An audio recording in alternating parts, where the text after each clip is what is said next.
Hello मेरे प्यारे बच्चों, मैं डॉक्टर पूनम आपका स्वागत करती हूँ प्रथम नीट मास्टर में। आज जो अपन झमाझम टॉपिक पढ़ने वाले हैं वो इवोल्यूशन से है, जो बच्चों को काफी बोरिंग लगता है पर वास्तव में बोरिंग नहीं है। क्यों? क्योंकि ये हम तक के विकास की कहानी है। किसकी? हम तक के इवोल्यूशन की कहानी है, जो किस नाम से मिल रही है एनसीईआरटी में? Brief account of evolution. किस नाम से? ब्रीफ अकाउंट ऑफ इवोल्यूशन के नाम से मिल रही है। चलिए तो समझते हैं, याद करने की कोशिश करते हैं। मेरे इस लेक्चर को आपको 2 बार 3 बार 4 बार देखना पड़ेगा। मैं तो बोलूं पहली बार ही देखना पड़ेगा, जिससे आपको इसके पूरे डाटा के बारे में एक शॉर्ट ब्रीफ मिल जाएगा। चलिए, तो क्या कहती है एनसीईआरटी? एनसीईआरटी कहती है कि अगर हम इवोल्यूशन की बात कर रहे थे तो वास्तव में कब? 2000 मिलियन ईयर अगो, मतलब 2000 माया से चालू किया था। कहां से? 2000 माया से चालू किया था। माया कोई लड़की नहीं है भैया, मिलियंस ईयर ऑफ एगो है। क्या है? मिलियंस ईयर ऑफ एगो की कहानी है। मतलब 2000 माया पर, 2000 माया में अर्थ के ऊपर, किसके ऊपर? अर्थ के ऊपर पहली बार सेल के रूप में लाइफ दिखी थी। पहली बार सेल के रूप में लाइफ दिखी थी। मतलब एक अकेली सेल में बुलबुले आने लग गए हैं। क्या आने लग गए? बुलबुले। क्या? जिंदा रहने के। क्या? जिंदा रहने के। तो बात होती है first cellular form of life कहाँ? अर्थ पर। कब मिली थी? 2000 माया में। ठीक है, पर मैं बोलूं मैकेनिज्म, क्या मैकेनिज्म ऑफ इवोल्यूशन को किसके बारे में? कि नॉन सेल्यूलर मॉलिक्यूल किस प्रकार से जुड़ रहे थे। मैंने बोला क्या? ये नॉन सेल्यूलर मॉलिक्यूल से मेरे बच्चों क्या है हमारे पास? नॉन सेल्यूलर मॉलिक्यूल से ये नॉन सेल्यूलर मतलब कोई सेल का रूप नहीं है।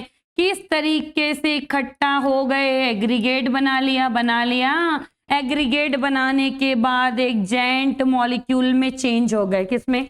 जायंट मैक्रो, बड़ा मॉलिक्यूल है, बड़े मॉलिक्यूल में चेंज हो गए। और उसके बाहर मिल रहा था क्या? Membranes envelope. क्या मिल रहा था बच्चों? मेम्ब्रेनस एनवेलप मिल रहा था। और कहा गया कि ये जो स्ट्रक्चर जो बना, इसमें से कुछ स्ट्रक्चर्स के पास क्या प्रॉपर्टी थी? ऑक्सीजन रिलीज करने की। क्या प्रॉपर्टी थी? ऑक्सीजन रिलीज करने की प्रॉपर्टी थी। मतलब अनुमान लगाया गया। अनुमान, किसी को पूरी चीजें पता नहीं है। अरे बस हिडन है, हिडन। किताबें खोल खोल के ढूंढोगे ना तो भी अभी तक क्लियर कट नॉलेज नहीं है। तो ऐसा अनुमान लगाया गया कि ग्रीन प्लांट्स से, जिस तरीके से ग्रीन प्लांट्स के अंदर सनलाइट की प्रेजेंस में फोटोसिंथेसिस के अंदर लाइट रिएक्शन होती है। क्या होती है? लाइट रिएक्शन होती है। और लाइट रिएक्शन में सनलाइट की वजह से कौन? वाटर स्प्लिट हो जाता है। किसमें? H2 और निसेंट ऑक्सीजन में। ऐसे दो मॉलिक्यूल टूटेंगे तो ऑक्सीजन बन जाएगी। और यही ऑक्सीजन क्या हो रही है? रिलीज। किसके द्वारा? फोटोसिंथेसिस रिएक्शन से। तो कुछ ऐसा ही इस सेल में हो रहा था, जिसके पास क्या है? मेम्ब्रेनस एनवेलप है। मेरे बच्चों क्या है? मेम्ब्रेनस एनवेलप है। ये अनुमान लगाया गया। तो वापस से चलें, मतलब first cellular form of life I थी कब? 2000 माया पे। किस में आई थी? अर्थ पे आई थी। कैसे आई अभी हमको पता नहीं है, अनुमानित है। ठीक है, प्रिडिक्शन किया जा रहा है। तो चलिए, ये पहला पॉइंट है आपका ब्रीफ अकाउंट ऑफ इवोल्यूशन के अंदर, जो कहानी शुरू हुई है 2000 मिलियन ईयर अगो से। ठीक है, फिर बात आती है कि सीधे सीधे एनसीईआरटी 1500 माया खा गई। मतलब बीच में क्या हो रहा है वो हमें नहीं पता है, सब छुपी हुई बातें हैं। ठीक है, तो डाटा आ जाता है 500 माया से। कहां से आ जाता है? 500 मिलियंस ऑफ ईयर अगो ऐसा कुछ हुआ कि ये जो हॉट डायलेटेड सूप हमने बना रखा है, किसके अंदर? ओशियंस के अंदर। इस ओशियंस में है कौन? वाटर। इस वाटर में बिकम एक्टिव हो गए थे कौन मेरे बच्चों? इनवर्टिब्रेट्स। कौन हो गए थे? इनवर्टिब्रेट्स। कब की बात है? 500 मिलियन ईयर अगो क्या हो रहा था? इनवर्टिब्रेट्स सब जगह फैल गए थे। सब जगह कहाँ? क्योंकि जीवन आया किस में है? वाटर में। तो पानी के अंदर कौन प्रीडोमिनेंट दिखने लग गए थे? इनवर्टिब्रेट्स दिखने लग गए थे।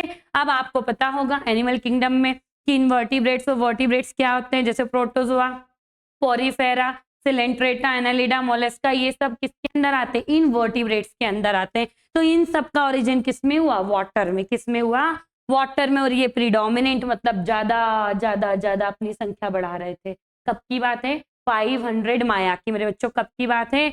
500 माया की। ये दूसरा पॉइंट है। तीसरा पॉइंट कहता है कि आप 550 माया के बाद पहुंच जाओ 350 माया पे 350 मिलियन ईयर अगो। आज से 350 मिलियन ईयर अगो अब क्या हुआ, इनवर्टिब्रेट्स के बाद सीधे धीरे धीरे जॉलेस फिशेस आने लगी। कौन आने लगी? जॉलेस फिशेस इवॉल्व होने लगी। और वो फिशेस कैसी थी? पावरफुल। कैसी थी? पावरफुल। मतलब उनके जो फिन्स थे ना, जैसे छक्का मारते थे पानी में चल जाती थी, छक्का मार के लैंड पर चली आती थी। और उनके पास स्टाउट था, स्टाउट ऐसे लंबा मुंह वाला स्टाउट था और स्ट्रॉन्ग फिन्स थे जिससे वो लपक छपक करके कभी वाटर कभी लैंड एरिया पे जाती थी। लिखा हुआ है देखो, could move on water and go back to could move on land and go back to water। आ रही है बात समझ में? अच्छा, ये भी पता चल गया, पावर आने लग गई फिश के अंदर। ठीक है, पर माना गया कि ये ऐसी फिश जो जॉलेस हैं, जिनके पास स्टाउट और स्ट्रॉन्ग फिन है, जो मिली कब थी? 350 मिलियन ईयर्स अगो, वो एक्सटिंक्ट हो गई है। क्या हो गई है? एक्सटिंक्ट हो गई। अभी मैं स्टार लगा देती हूँ क्योंकि मुझे ना इस पॉइंट की आगे वापस आवश्यकता लगने वाली है आपके भेजे में डालने के लिए। आ रही बात समझ में? क्योंकि एनसीईआरटी में आगे पीछे दिया हुआ है तो आपका भेजा गोल गोल घूम जाता है। चलिए आप देखिए, 350 मिलियन ईयर्स अगो के बाद हम कहाँ पहुंच जाते हैं? 320 मिलियन ईयर अगो। कहाँ पहुंच जाते हैं?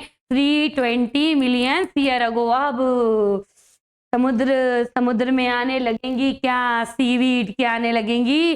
सीवीड और साथ साथ फ्यू प्लांट्स आने लगे और प्रोबेबली अभी भी एग्जिस्ट कर रहे हैं इस धरती पे, इस धरती के समुद्रों में। ठीक है, तो बोला कि ऐसा माना गया कि जो फर्स्ट ऑर्गेनिज्म इन्वेड हुए लैंड पर वो कौन है? प्लांट है। क्योंकि भैया अगर हम लैंड पर आएंगे तो खाने पीने के लिए चीजें लगेंगी, वो कहाँ से मिलेंगी? प्लांट से। किससे मिलेंगी? प्लांट से। तो हमसे पहले आया कौन लैंड पर? प्लांट। कौन आया है? प्लांट। प्लांट के बाद कौन आए? हम जैसे एनिमल्स। कौन आए हैं? हम जैसे एनिमल्स आए हैं। तो यही बोला है, जो फर्स्ट ऑर्गेनिज्म था जो लैंड पर आया और फैला, वो कौन था? प्लांट। और धीरे धीरे फैलने के बाद इनके पीछे पीछे पीछे पीछे एनिमल्स आ गए। कौन आ गए? एनिमल्स आ गए। ठीक है, कहानी कहाँ से चालू हुई है? 2000 मिलियन ईयर अगो से हुई है। फिर हमें कुदाद कहाँ दिया गया? 500 मिलियन अगो। कहाँ? 500 मिलियन अगो में इन्वर्टिब्रेट। फिर कौन आया? 350 मिलियन में जॉलेस फिशेस आई। फिर कहाँ आ गए? 320 माया में आए हैं, जिसमें हम सीवीड और फ्यू प्लांट्स की बात कर रहे हैं। उनका ही एरा हो गया, सब जगह प्लांट दिखने लग गए और उनके पीछे पीछे पीछे उनको खाने वाले प्रेडेटर आने लगे। कौन? एनिमल्स के रूप में। चलो देखते हैं। तो हाँ जी, तीसरा पॉइंट। अरे मैडम गिनती भूल गई। नहीं, स्टार लगाया है कि यहाँ का थर्ड पॉइंट आगे जाके कहीं रिलेट कराना है जो एनसीईआरटी में आगे पीछे दिया। ठीक है, ध्यान रख लो ये बात। तो क्या हुआ? साउथ अफ्रीका में। कहाँ बच्चों? स्टार लगा लो। साउथ अफ्रीका में कब की बात है? 1938 की बात है। यहाँ पर एक फिश को कैच किया गया, ऐसे जाल डाला और इसे निकाला गया। तो जो फिश मिली उसका नाम क्या था? साइलाकैन फिश। क्या नाम था? साइलाकैन फिश नाम था, जिसको ही लो फिन बोलते हैं। ये भी क्वेश्चन पूछा जाता है, पर अब ये एक्सटिंक्ट हो चुकी। क्या हो चुकी है? गायब हो चुकी है, एक्सटिंक्ट हो चुकी, नामो निशान मिट गया है। पर इसके नाती पोते हैं। कौन है? नाती पोते हैं, जो इसको रिप्रेजेंट कर रहे हैं। किस रूप में? फ्रॉग और सैलामेंडर के रूप में। किस रूप में? फ्रॉग और सैलामेंडर के रूप में। देख लो क्या बोला? No specimen left modern day ancestor. किसके? लोफिन के, जो एक्सटिंक्ट हो चुकी है। कौन है? फ्रॉग और सैलामेंडर। मतलब नाती पोते हुए ना, ये परदादा दादा रहे होंगे, इनको रिप्रेजेंट करेगी। मैं उस खानदान से है। कौन? फ्रॉग और सैलामेंडर। अच्छा। अब क्या हुआ? समय बीतता गया। अब इनसे ही इवॉल्व हो रहे हैं। कौन मेरे बच्चों? First amphibian. कौन? First amphibian. बोला था ना, छक्का मार के पानी और छक्का मार के लैंड। तो ये देखो एम्फीबियन उचक के दो जगह जिन रहना सीख गए। लैंड पर भी घर ले लिया और वाटर के अंदर भी घर ले लिया। जब मन हुआ ठंडा पानी और जब मन हुआ बाहर की हवा खाने निकल गए। कहाँ? लैंड एरिया पर घूमने फिरने, एक्सप्लोर करने पहुंच गए। तो इस तरीके से लॉफिन से कौन आए? धीरे धीरे एम्फीबियंस आए। कौन आए मेरे बच्चों? एम्फीबियंस आए। और यही एम्फीबियंस इवॉल्व हो गए रेप्टाइल्स में। किसमें? रेप्टाइल्स में। क्या? रेप्टाइल्स में। कैसे? क्योंकि जो रेप्टाइल्स हैं अब वो जो एग दे रहे हैं ना वो थिक शेल वाले, बाहर कैल्शियम कार्बोनेट की कवरिंग मिलेगी जिसको आने वाला सनलाइट से आने वाली लाइट भी ड्राई नहीं कर पाएगी। तो ऐसा किसके साथ धोखा हो जाता था? एम्फीबियंस के जो ये थे ना वो सनलाइट में ड्राई हो जाते थे, इसलिए उनको अपने अंडों को कहाँ देना पड़ता था? पानी में रिलीज करना पड़ता था। पर अब ये धीरे धीरे लैंड पे अडॉप्ट हो रहे हैं, तो इनने थिक शेल वाले एग दिए जो लैंड पर दिए, और सनलाइट उनका कोई नुकसान नहीं पहुंचा सकती थी। किस रूप में? ड्राई करने के रूप में। किस रूप में? ड्राई करने के रूप में। चलो वापस से ये चीज क्लियर हो गई कि एम्फीबियन से रेप्टाइल्स आए हैं। अच्छा, अब ये जो रेप्टाइल्स हैं again we only see their modern day descender, उत्तराधिकारी। बहुत सारे रेप्टाइल्स थे, पर अगर हम आज की बात करें तो ज्यादातर मेरे जैसे क्रोकोडाइल नहीं क्रोकोडाइल, टर्टल और टोर्टोइस देखने को मिल रहे हैं, जो क्या है? डिसेंडर्स हैं किसके? रेप्टाइल्स के। देख लो, टर्टल, टोर्टोइस और क्रोकोडाइल का एरा है। मतलब अभी भी इनके बारे में हमको जानने को, देखने को, सुनने को और जू में इनसे रूबरू होने का मौका मिलता है। चलिए आगे चलें, आगे क्या कहता है। अब ये देख लो भाई, मैंने आपको यहाँ 3-4 पॉइंट कंप्लीट कराए थे, अब हमारे पास 3 पॉइंट की कहानी कंप्लीट हो गई है। अब जो नेक्स्ट बात आती है वो 5th पॉइंट रिप्रेजेंट कर रही है। कौन सा पॉइंट मेरे बच्चों? 5th पॉइंट रिप्रेजेंट कर रही है। किस रूप में? नेक्स्ट 200 मिलियन ईयर अगो, अभी तक 2000 से 500 से 350 से 220 मिलियन ईयर अगो। अब हम कहाँ आ गए हैं? 200 मिलियन में। वापस से 120 का घोटाला हो गया। कितने का? 120 का घोटाला हो गया। मतलब बीच की कहानी हमें नहीं पता है। तो 200 मिलियन ईयर अगो क्या हुआ? रेप्टाइल्स डिफरेंट शेप और साइज के सब जगह फैलने लग गए। देख रहे हो, डिफरेंट शेप एंड साइज के डोमिनेंट हो गए अर्थ पर, ठीक है, जिसमें से लैंड रेप्टाइल जो कोर्स ऑफ टाइम में किसमें बदल गया? डायनासोर्स में। किसमें? डायनासोर्स में। और बिगेस्ट डायनासोर जिसका नाम है टायरेनोसॉर्स रेक्स। क्या नाम है? टायरेनोसॉर्स रेक्स। ऐसा बड़ा सा है, देखना डायग्राम, पेडिग्री दी हुई है किसकी? डायनासोर्स की। ठीक है, मैंने यहाँ लाई नहीं हूँ, आप अपनी एनसीईआरटी खोलेंगे और देखेंगे जो कितना 20 फीट लंबा था। मैं 5.5 फीट क्यों, मेरे से 3 गुना बढ़ा लो भैया। कितना लंबा था? 20 फीट लंबा था। और उसके डरा देने वाले ड्रैगन लाइक दांत थे, ऐसे पकड़े तो छेद कर दे बिना ड्रिल मशीन के, ऐसे डराने वाले दांत थे। किसके? टायरेनोसॉर्स रेक्स के, जिसके कैसे टीथ थे? ड्रैगन या डैगर, ड्रैगन नहीं सॉरी, डैगर लाइक टीथ थे, ऐसे कुदाल जैसे थे कि जहां पकड़ेगा ना वहां कचुम्मर निकाल देगा। कौन? अरे ये मैं नहीं, टायरेनोसॉर्स रेक्स की बात कर रहे। कितने पॉइंट हो गए? 2। पहली चीज 200 मिलियन ईयर अगो में पहली बात तो डिफरेंट शेप एंड साइज के रेप्टाइल्स डोमिनेंट हो गए अर्थ में, और समय बदलता गया, बदल गया, छोटे छोटे रेप्टाइल्स से बड़े डायनासोर्स के रूप में रेप्टाइल्स आने लगे, जिसमें सबसे बड़ा डायनासोर कौन सा था? टायरेनोसॉर्स रेक्स था, जो 20 फीट लंबा था, और साथ ही साथ उसके डरा देने वाले डेगर लाइक टीथ थे। ये दोनों पॉइंट, ये जिससे दोनों में से ये पॉइंट वेरी इंपॉर्टेंट है। अब क्या हुआ? वापस से कहाँ चलो? समुद्र की ओर चलो। हम तो लैंड पर आ गए ना, समुद्र छूटा हुआ है भैया, ओशियंस छूटे हुए हैं। अब हमें क्या मिलने लगी? जायंट स्पर्म मिलने लगी। क्या मिलने लगी? जायंट स्पर्म मिलने लगी, जो किस क्लास से आती है? टेरिडोफाइटा से। कहाँ से आती है? टेरिडोफाइटा से आती है। प्लांट किंगडम आप पढ़ते हो, वहां उसका नाम सुना होगा। अब क्या हुआ? ये जो जायंट स्पर्म थी धीरे धीरे डिपॉजिट होके किसमें चेंज हो गई? कोल्स में। किसमें चेंज हो गई? कोल्स में। मतलब जब आप कोयले की खदान की खुदाई कर रहे हो ना, तो आप पोपड़े सरका रहे हो। पोपड़े किसके? जेंट फर के। किसको छील रहे हो? जेंट फर को छील रहे हो। किस रूप में? कोल्स के रूप में। किस रूप में? कोल्स के रूप में। मेरे बच्चों ध्यान रखना, तुम्हारी लैंग्वेज यूज की है ना, मैंने मेरी नहीं की है, तुम्हारी लैंग्वेज यूज की है। अब आगे क्या हुआ? और हमने देखा कि सम लैंड रेप्टाइल, क्यों भैया? जगह ही जगह रेप्टाइल्स फैल गए हैं, अब रहने की कमी हो गई, सबको बड़ा प्लॉट एरिया चाहिए, साइज भी बढ़ रहा है, शेप भी बढ़ रहा है, टकराने लग गए चलने पर। आप एक दूसरे का शिकार भी कर सकते हैं। तो अपनी जान बचाने के लिए कुछ रेप्टाइल्स क्या करे? वापस से वाटर में चले गए। किस में चले गए? वाटर में चले गए और उन्हें यूं यूं यूं यूं तैरना सीख लिया और किसमें इवॉल्व हो गए? फर्स्ट फिश लाइक रेप्टाइल में। किसमें इवॉल्व हो गए? फर्स्ट फिश लाइक रेप्टाइल में इवॉल्व हो गए। कब की बात है? ये लिखा है 200 मिलियन ईयर अगो। ये लिखा है 200 मिलियन ईयर अगो, जिसका नाम क्या था? इक्थियोसॉरस। क्या नाम था? इक्थियोसॉरस नाम था। क्या नाम था मेरे बच्चों? इक्थियोसॉरस नाम था। ये ध्यान रखना है। फिश लाइक रेप्टाइल कौन है? इक्थियोसॉरस है। चलें आगे। अब बात आती है 200 मिलियन ईयर्स अगो से सीधे कहाँ गए? फिर से घपला। क्या है? घपला। कितना? 135 मिलियन का। अब यहाँ हम आ गए 65 माया में। किधर आ गए हैं? 65 माया में आ गए। अब क्या हुआ? 65 माया आते आते आते सडनली रातों रात ऐसा बड़ा डिजास्टर हुआ या कोई कांड हो गया जिसमें डायनासोर्स गायब हो गए बिना बताए कि वो कहाँ जा रहे हैं, क्यों जा रहे हैं, क्या हो गए? Dinosaur suddenly disappeared from the earth. पता ही नहीं है, किसी को इन्फॉर्म ही नहीं करके गए कि हम घूमने जा रहे हैं, वापस आएंगे कि नहीं आएंगे।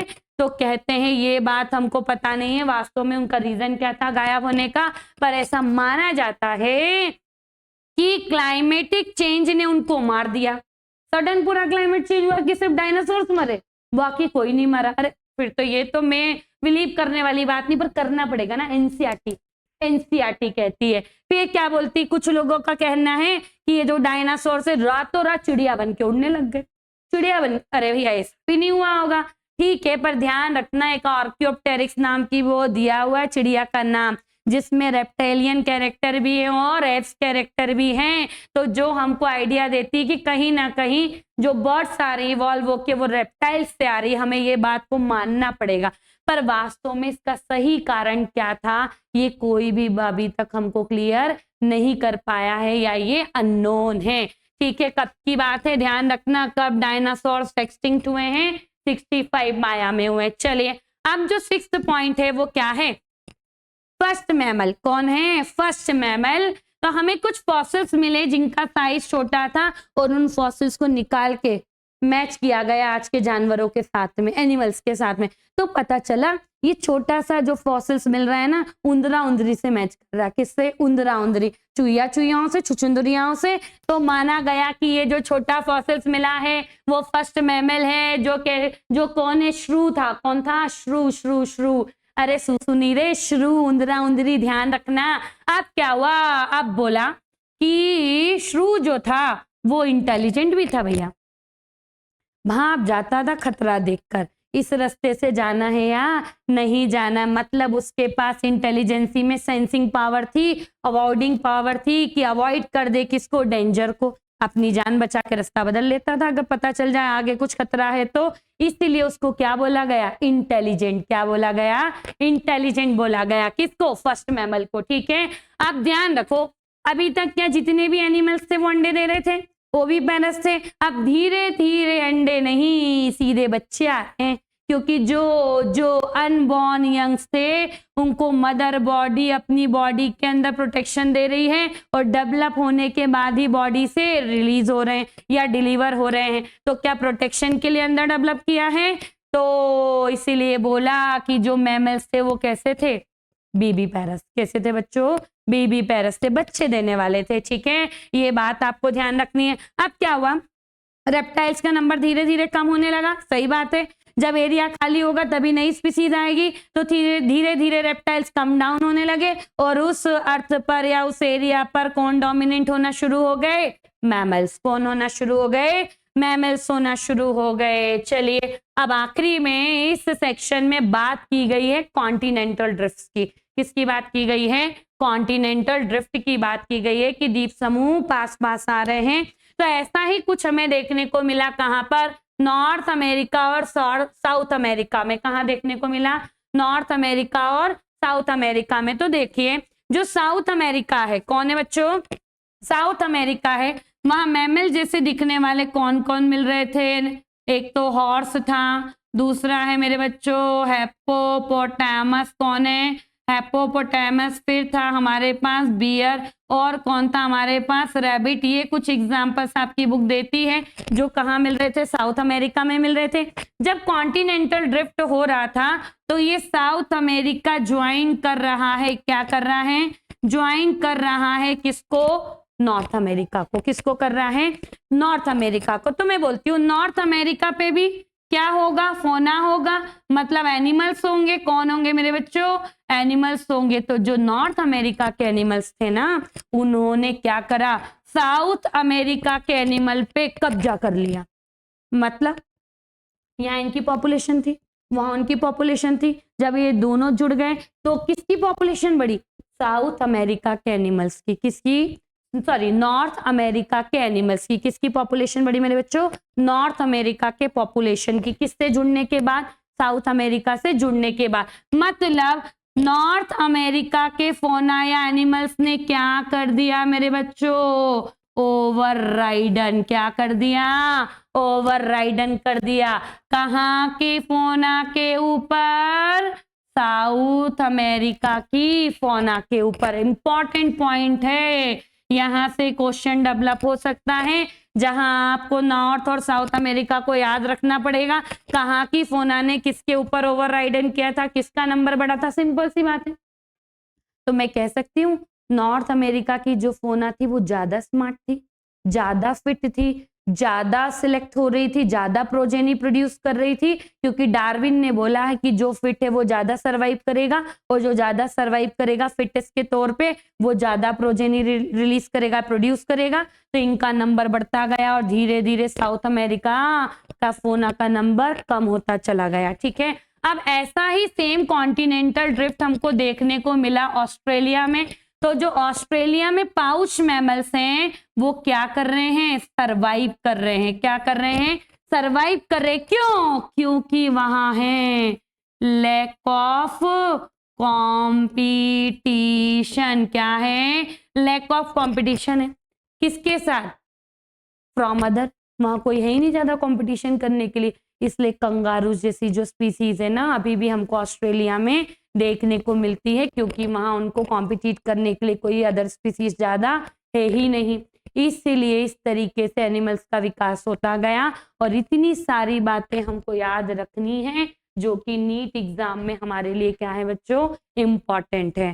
समझ में आ रही है बात। आप एक बार लेक्चर देखें, दूसरी बार लेक्चर देखें और एनसीईआरटी को मैच करें, सब चीजें आपको लेयर बाय लेयर याद होती जाएगी। और ये डाटा बहुत इंपॉर्टेंट है और हमको कंफ्यूज भी बहुत करता है, पर आई होप सो जिस तरीके से मैंने रिप्रेजेंट किया है उसमें आपको कंफ्यूजन नहीं होगा। तो हंसते रहिए, मुस्कुराते रहिए, खिलखिलाते रहिए और याद करते रहिए मेरे साथ। किसके साथ, डॉक्टर पूनम मैडम के साथ। Thank you so much.